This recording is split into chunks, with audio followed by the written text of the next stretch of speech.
Welcome back. Welcome back. Hey, Liz, how you Hey, doing? everybody. I'm doing good. I'm doing great, Russ. Well, I am so excited because, it's been my birthday weekend, so I've been living it up. And now this Happy is birthday. this is episode 33, which 33 is one of my favorite numbers. That's my favorite number along with 12. And so this is the 33rd episode of our author adventure. So very excited about that. We're talking to great people. We've talked to people with fiction and nonfiction and children's books, and it's really been a fun ride, hasn't it? Absolutely. Absolutely. There's some amazing individuals that we brought on and some incredible stories that I cannot believe. It's really mind-boggling when you think about each and every journey is so different. And we're going through our own journey right now. We're getting ready to publish a book, and I look forward to that. And we're going to be in Austin here shortly, and at the library conference, and looking forward to some adventures together. And actually, we get to meet in person. Actually, we've never Right. met in person, face to face. That's right. That's right. So Russ and I have never met before. We just met online in a business group and decided we should do this stuff. He kept encouraging me to do these live streams, and I finally gave in after I should have been doing it a couple of years ago. But we're here and we're author adventure where we're talking about the 5 secrets to success and the art and business of publishing, and we're gonna just jump on in. We do have our book coming out of the same name, so be looking for that on Amazon, Barnes and Noble, and other places. We'll be loading that this week and launching that over the next couple of weeks while we're at the library conference. And instead of taking the time, I want to do the interview with David because I'm excited, Russ, because David is a longtime friend. He was my neighbor. He has a younger sister, and her name was Lisa Diane Wallace, and my name was Elizabeth Ann Lawless. And so they always called me Lisa, and they called her Liz. And we just got where we just said, yeah, that's my name, when they couldn't get it right. So Well, we I'm got really a ton excited. of information here, and I'll bring up the slides, and you two can actually. I'll bring David on board, and Okay, let's just go through this process, Liz. let's do it. Let's do it. Welcome aboard, David. Oh, hi. How's everyone? All right, we're doing great. So this Doing is great. David William Wallace, and David is he has lots of background in history, but basically spent what most of your life as a psychologist and as a media professional, multimedia, doing videos and Emmy shows and documentaries in the healthcare field.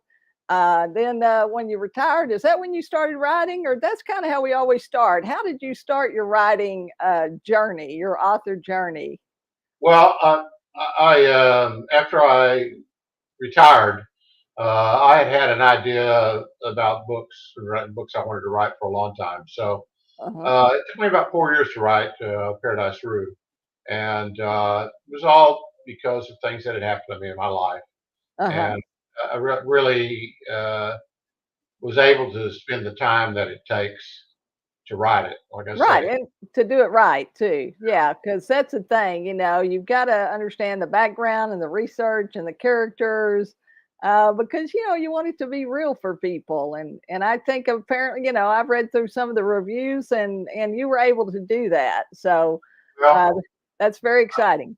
you know my wife Sherry. Sherry and I, after our boys were gone, and we had boys that were 9 years apart, and they Uh-huh. played ball. And when they finally graduated from college and graduate school, we looked at each other. We didn't really have anything in common except snow cone stands. And I asked her if she would learn to play golf.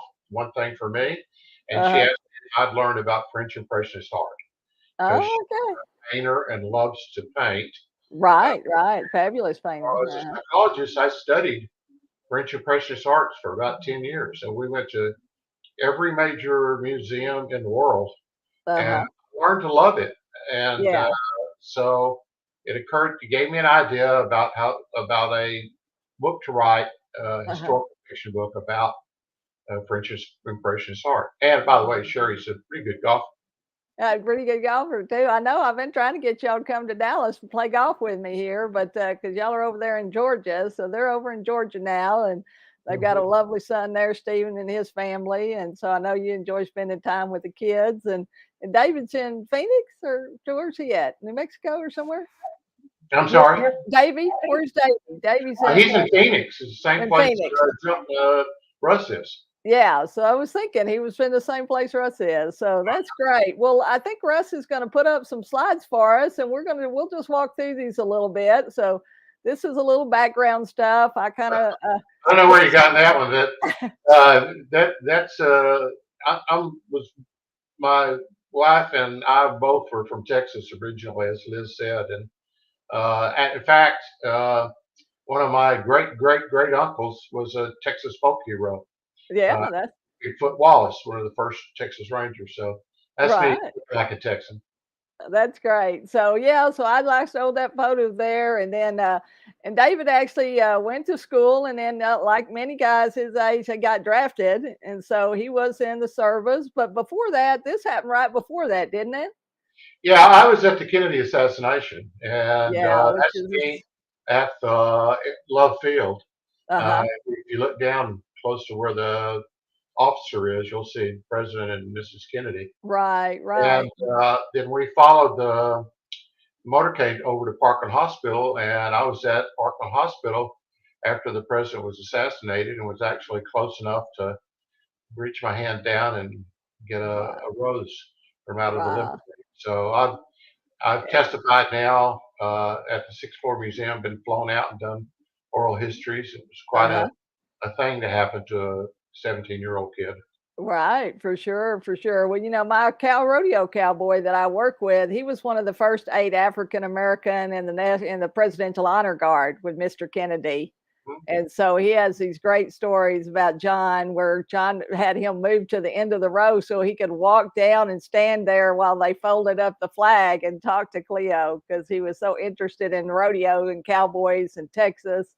It's a long story and not one for this thing, but I Yeah. was the last person that wasn't a medical professional to see the president after he was shot. Wow, to see I him. saw the president's wound, and Yeah, wow. testified about that long before the Zapruder prints were made. But that's another Right.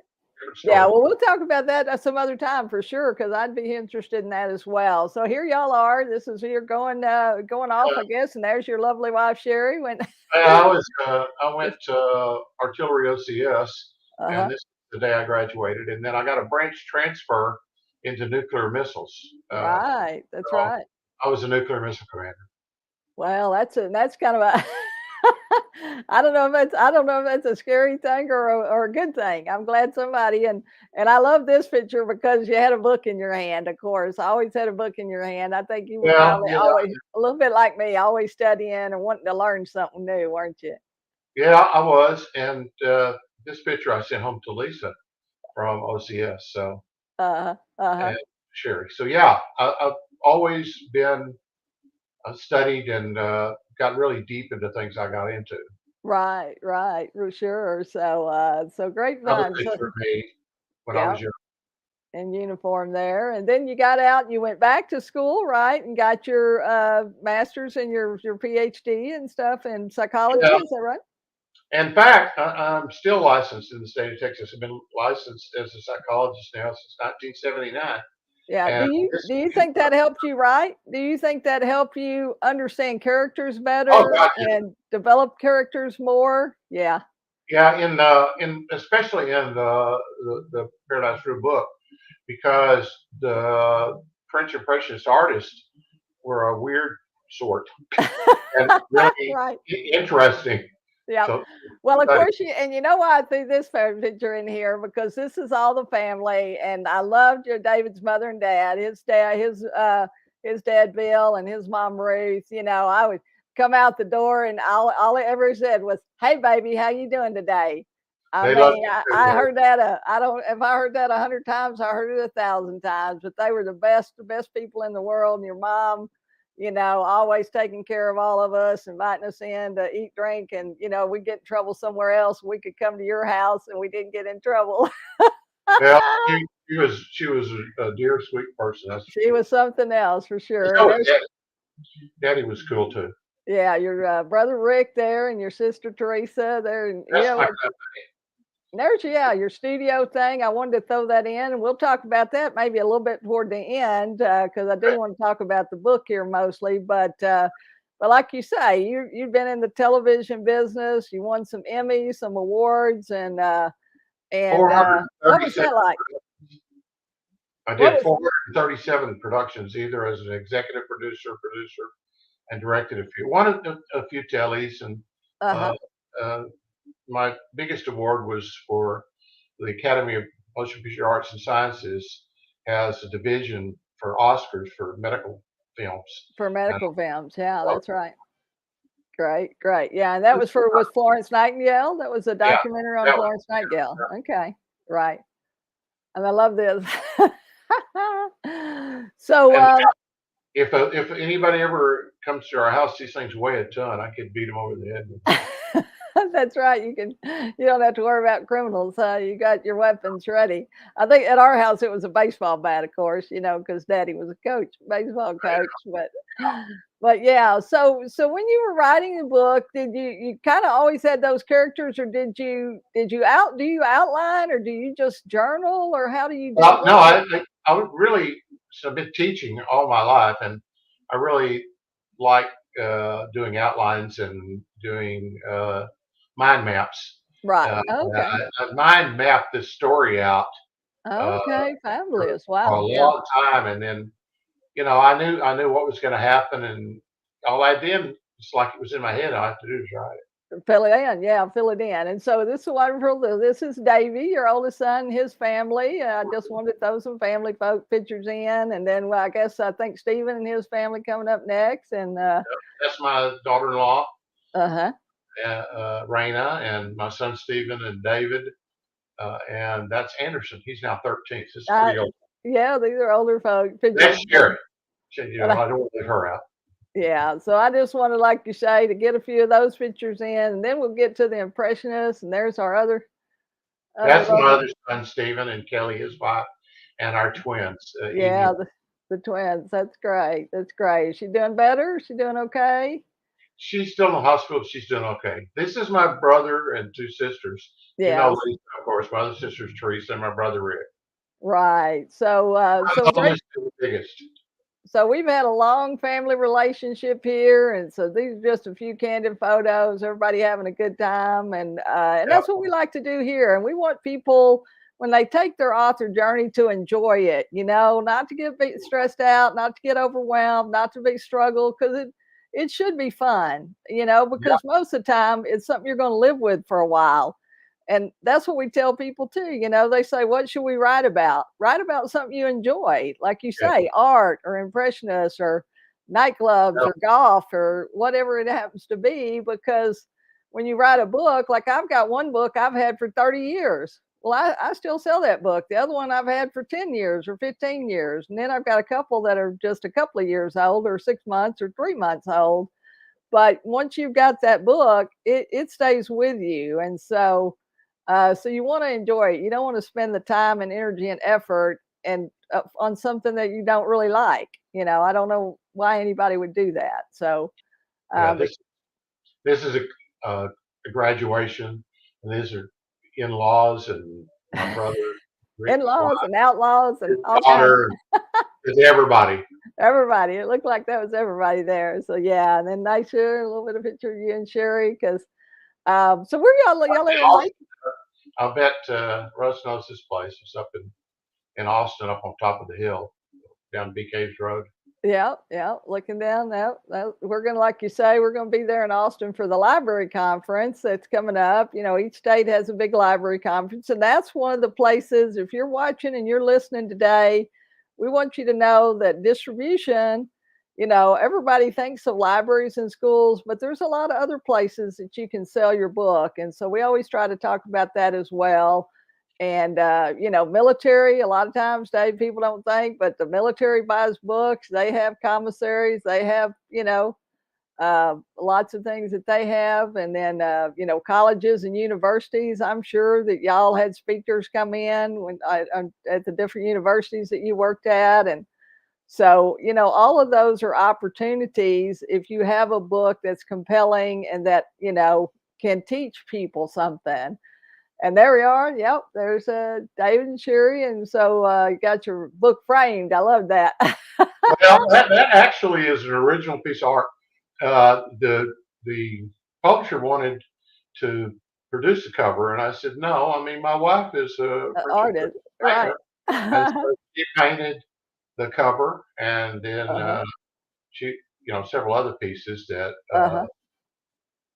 So we really did this together. It's great when you can do things together. Right, right. It really is. It really is. I've got another friend, our former pastor, and he's just retired and they've moved over to Tennessee. But he says it's so nice that him and Jane, they like hiking, they're Sherry, volunteering at the college. Sherry, Sherry studied art on her own. She's a natural talent, and Hmm. she liked French Impressionists. This is a Van Gogh, so Yeah. she copies them. This is an original oil painting from Sherry. That's a Uh-huh. copy of Van Gogh's irises, and we Irises. actually flew to the south of France and looked out the window where he had been institutionalized, Uh-huh. and saw the irises along the Right. road so that she could Wow. get the right colors. Right, I think she's right. very good. Yeah, she is very good. She's excellent. She's excellent. We'll have to have her come on and talk about her art. There's this is a picture that she dreamed of what the central character of my book is. Her name is Josay. And it's Uh-huh. kind of weird that a guy like me would write a book about a young woman, but I Uh-huh. feel like she was my daughter and I knew her very well. Uh-huh. So this is how Sherry perceived Josay. And she did 2 or 3 pictures of Josay. Yeah, that's great. That's great. I love it. Yeah, and that's the other thing. You need all of these kind of things for promotion and marketing and just to give people that additional information so they can engage with your character and with you as the author and with your books and stuff like that. So, You're exactly right. I mean, and there are a lot of people who love Impressionist art. right. This new thing that's come out with Van Gogh. Uh-huh. You go and see Van Gogh, all of Van Gogh's. It was just a wonderful success. Huge, huge. They had it right across the street from us or from our church downtown, and they were sold out every show, way Yeah. ahead, like 2 or 3 weeks ahead of time. And You now they've couldn't. done Monet. Monet is going to be next. So Yeah, I mean, we understand why they're so important. And popular. Yeah, yeah, but once you yeah, understand who the guys were who did it, not only is the art great, but their stories are interesting. right. Talk about characters. Yeah, they are. They are some characters, aren't they? All right. Well, And you we'll get a get chance to see them in the book. I mean, yeah, uh, I write their words like I think they would have said them. But yeah. I mean, I think I'm pretty true to what their characters were in real life. Right. Right. Okay. Well, great. Well, I think we do have the cover there, Sherry, with the book, and then I think we got a close up of the book, and so the book's available there on Amazon and Barnes and Noble and all Apple. kinds of places, Apple, iBooks, and then probably your retail outlets, through Ingram Yeah. and some of the distributors. Mhm. So go check that out. It's Paradis Rue. It's David W. Wallace, PhD. And I'm spelling that Wallace, Wallace, because we get also pull this as a podcast. So maybe somebody's just listening and they're not going to see your name on the screen like everybody else is seeing it. So, well, that's great, David. Well, tell us a little bit. So it took you 4 years to write, but did like you say, I outline too. That's how I do it. I always start with an outline and then I just fill in. And if I get stuck, then I go write one of the other chapters. Well, you asked me is, the writing part is easy for me. Uh-huh. I can sit down and write 2 or 3 chapters at a sitting. Yeah. What Uh-huh. was hard for me and what took so long is the editing Right. and getting the story right, just the way I wanted it, and making my characters say exactly what they needed to say when they said it. So a lot of Did, people who want to write a book, they think, well, they have great ideas, but it's really the editing and the work that you put into making the book cohesive and uh, like we used to say in television, a donut, so that it has a start and a middle and an end. It right. doesn't just you can't just get it started and not have Then any quit. idea what's going to happen at the end. So Right. Then quit. that's the hard part, I think. Right. Yeah, I think so too. I think so too. And especially for fiction. It's a little bit easier for nonfiction because, it's a little more direct and going and you're not back and forth, or you're not maybe having some memory, or you're not, you've got so many different characters that sometimes, and especially if their names, like I'm working with a lady right now who's writing a Christian fiction, but she's using some Greek names. And so it took a while, to kind of get used to the names. And so at first it's a little bit, it's a little bit awkward. So you got to be careful and you got to think about that from the reader's perspective. What is the reader going to do? How's the reader going to be perceiving this? And if you're going to take on a subject like French Impressionist art, you got to know a little bit about French. I had French right, in school. I had 3 years of French in college, and even though I have the Texas accent, uh-huh, when I went to France, they all loved it. I can speak it and understand it, but I uh-huh, do it with a Texas accent. They think that's great. But right, you really have, you can't just dive into a subject that's a technical subject without at least some idea, like in my case, of what the culture was like in right, France, yeah, what language is like, what traditions are like, and right, it was wonderful fun though experiencing all that. I yeah. wouldn't say that's hard stuff. Right, right. Well, so the story's about a young woman basically that comes to Paris with nothing really, basically, and she's struggled and she's been poor and she's had some tragedy, and but she begins to make her way and she begins to meet these different people. Is that right? And Yeah. so, Well, my original idea came on an airplane one night, and I thought reading some books about Toulouse-Lautrec actually, and I uh, was wondering what it might be because Lautrec especially would go down to Montmartre and find these really indigent young women and get them to model for him. And I was right, wondering, we never know anything about any of these models. Where did they come from? What is their right. story? What is And their so story? I invented a story about where a model could have come from Yeah, and what could have happened to her. And it sounds weird for a guy my age to be thinking about that. But, I mean, I really saw her as a person, as a daughter, as a person to right, care about in there. And it just turned out that she was good at a lot of things. right. And had in my book, she's a model and she's a business person and she's And she brings people together and she yeah, and entertains and yeah. that was and I think for the me generation and for the women's movement, she's a really good role model for what a young 17-year-old who's thrown into these terrible circumstances can do with their life. Right, right. That there is opportunity no matter what, and that that you can make your way and you can, no matter what your circumstances are, you don't have to stay in that circumstance. Yes, And as especially if you're you know, smart. as a psychologist, I imagine what she felt and how she felt inside and what kind of trauma she was going through and what she saw in other people. And I Mhm. mean, it was a great adventure for me. Right, right. Yeah, I know it was. I know it was. Well, what would you do you recommend that people do some research, or that, like you Oh, say, yeah. that they, because that's the big part of it, isn't it, too? And like you, Well, it is for historical fiction. I mean, any kind of fiction, yeah. Historical fiction, especially, got to know a little bit about it. And even though right, in my book, honestly, it's stretched pretty thin. Toulouse-Lautrec was a lot younger than Renoir and Van Gogh, right, and but they appear to be together in Montmartre. But right, you can do that, but you right. still You have can take a little license when you're writing fiction. That's it. yeah, That's you, like you say. But the backgrounds and the other things and the time periods and the clothing and the experiences, those need to be as true to that as you can, because that just creates that world. yeah, You're creating a whole different world for people, and they want to jump into that world because they really want to escape from their own personal situation. In a lot of cases, people do Well, and bring. I had written 3 or 4 books before, Mhm. children's books, Oh, uh, okay. about our squirrel and Rexlawn. My dad had a The rabbit squirrel. Yeah, my dad had a squirrel he called App App. I don't know if Right. you remember that. I remember. And I wrote 4 stories about App App the squirrel on Right.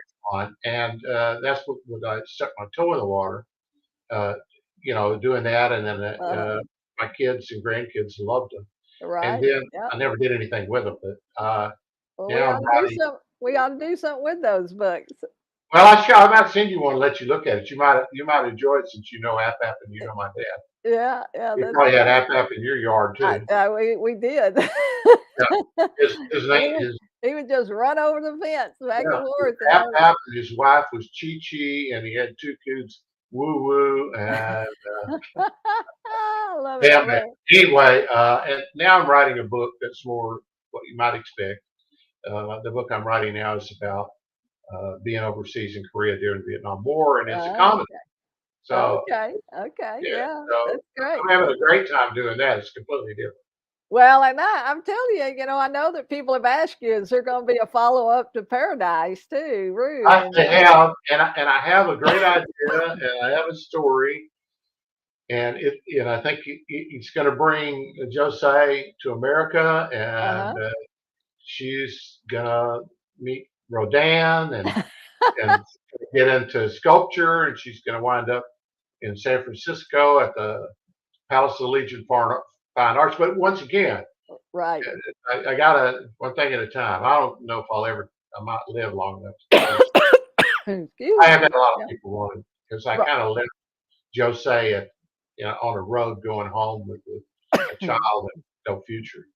Right, for a future opportunity. Well, the book is available, like I said, at Amazon, and it's there on the screen. You can search it. It's Paradise Rue, so that's No, Paradise. Isn't it? No, Aradis. No E. Dis. No E. No E. I'm sorry. I was going to. And a That's lot what of I meant to people ask said, you. David, shouldn't it be Rue de Paradis? Well, Uh-huh. it's not about the road of Paradis because Jose's last name is Rue. Right. So the name of her nightclub that she starts is the Paradis. So it's Paradis and her last name. People Right. have written me and said, "Oh, don't you know that you don't say Paradise Rue? It's Rue de Paris." Yeah, I I know. love it. I love it. Well, like you say, it's your book and it's your character, and so once they start reading, they'll understand completely. I think. Uh, so that's the thing about it, and that's what's really good. Well, David, if you had to give somebody advice that maybe starting out, because a lot of the people watching our show, they're thinking about writing, or maybe they got some ideas in the back of their head, but they just haven't done it for some Well, it's reason. just like you, Liz. I have a group of four of us. Uh huh. Uh, one guy has written 4 detective mystery novels. Uh huh. Another is a script writer for me, and a television writer that has Hmm. written a wonderful book. And we reviewed each other's books, and we edited each other's books, and we talked about what we were doing together. Right. And then I had a wonderful editor who edits once again through my connections from television. Uh I knew huh. people who could write and edit. So we Yeah. formed a little group and we nourished each other. Right. So that's it. So I hope y'all are listening. Then you heard that nugget there that David just dropped. Get in some kind of group. Find some other people who are writing. Doesn't have to be the same thing you're writing about, but just as long as Oh, they're writing and they have some experience, or they come maybe from a little different point of view, because you want to have that opportunity to talk and discuss and say, well, I think this and I think that, and well, that didn't quite make sense to me. Well, how did she get there? What happened before that? And there are all well, I those can things. definitely recommend Otis Scarborough's books. He's Hmm. written 4 mysteries, and Christine Jensen's book Okay. is a wonderful book. So, I mean, we support each other in many, many ways still. Yeah, So, that's great. And then maybe we can have them on the show here later on in the summer. So I'll get those names from you, and we will, because we want to. The other thing we want to do is introduce people to different authors and different genres and different stories, because it is important, and everybody we feel like everybody has a story and that we need to be telling our stories. And sometimes, we can tell them directly, and sometimes we need to tell them through, fictional stories, just, because, and sometimes we just want to entertain people. Sometimes we want to inform people, sometimes they need good, you know, um, practical, step by step things that they can do to improve their lives or be more successful or be more happy or, have a better relationship, whatever that might be. And I books wish do I that. wish you were always fun, Liz. Sometimes it's not fun, especially the editing part is not as fun as Right. you'd like. But sometimes I could just sit here and write and just go into another world. And I've told people it's really nice where everybody does what you want them to do. Right. That's right. What I You want can them to do, you they can do tell what I them. want them to do, and they have no choice in that. Well, and That's my life. well, and I would like that part, and I would be like that too if I wrote fiction. I'm sure. We've had a couple of people that said, "Man, the characters just took over, and or this guy showed up, or this girl showed up, and I really didn't plan for them to be there, but they just kept knocking on the door, or they kept trying to get in and tell my story, tell my part of the story, tell my part of the story." But yeah, it is great when you, like you say, you can create your own world, you can create your characters, and but then you can still share valuable information with people because, like you say, you're sharing information about what it was like in a special time and a special place and a special area. And like you say, most of us don't get to know these artists and these characters. I mean, we see their work, but we really don't know the stories behind them. And so you to bring that into this book, I think that's very interesting. And that takes a lot of skill and too, that's not an easy thing, I'm sure, like you say. So Well, it wasn't well, easy, but it was great fun, and it still is fun, Liz. yeah, it still is fun. Then you got to market and sell it and go out. So, and COVID kind of kept us away. But have you been doing some book signings and some things like Yeah, that? Or and, I don't do much of that because honestly, I didn't do it for that reason, even though it's done pretty well. Uh, I I like to play golf and I like to travel. We just got back from Spain and Portugal, uh-huh. and Oh, you know, okay. now I'm so crazy. I've been everywhere in the world, and there's still not enough places to go. So, Well, that's it. no, That's it. All right. Well, I want you to put April the 28th, Dallas, Texas. We're playing at Tennyson for Dad's golf thing because I need golfers, and y'all are great golfers. And well, I'm a better rider than I am a they golfer. are. They are. I love it. This is Masters Week in Georgia. I know it. Yeah. So you're having a really great time this week for sure. Well, TK's watching every stroke and they're on the TV and every time they miss one or every time, Well, make sure you tell him I said hello. I will for sure. And I'm sure he's probably watching and listening. He doesn't usually jump on and talk very much, or comment, but he does watch and tell me later, that he was watching. But yeah, he plays a couple of times a week if he can. And so at least once a week, every week he playing still. And but it's a great game and it's frustrating. And it's kind of like writing, there are great things about it. If There are people ask me, frustrating things. I like golf so much and I play so much of it. Why don't I write a book about golf? I said, well, because it would be like my golf game. It wouldn't be worth reading. It'd be too frustrating. But Huh? it's fun. It's fun. Well, this has been great fun. Like you say, I mean, the time goes so fast. We certainly want to have you come back and talk about those children's books, maybe. But we've been talking today. This is episode 33 with fiction author David William Wallace. It's David W. Wallace, PhD. It's Paradis Rue. It's Paradis. Capital Rue. You can find the book at Amazon, at Barnes and Noble, at Apple, I'm sure Google and Ingram and your local retail outlets as well. And so check that out there. Go see David's book, order that book because you will get not only an education, but you'll be highly entertained, I think, as well. So, well, David, thanks for being here. If there's one last thing you would want to leave our audience with, what would that be? Well, I very much appreciate, Liz, what you're doing, and I think young authors, I really am, am eager for young people to express themselves, and I think there's not it, no better way to do it than writing. And Yeah. good luck to you. All right. Sounds great. Well, thanks so much for being here. This is Liz Lawless and Russ Johns, your host for Author Adventure, the art and business of publishing. And we're here every Tuesday at 5 p.m. Central Standard Time. So we look forward to seeing you again. You can always go back and find all of our shows on our YouTube channel at Author Adventure. Just look that up. And we have 32 other shows that are available for you to look at. And this will be episode 33. So thanks so much for watching, and we'll see you next time. Bye-bye.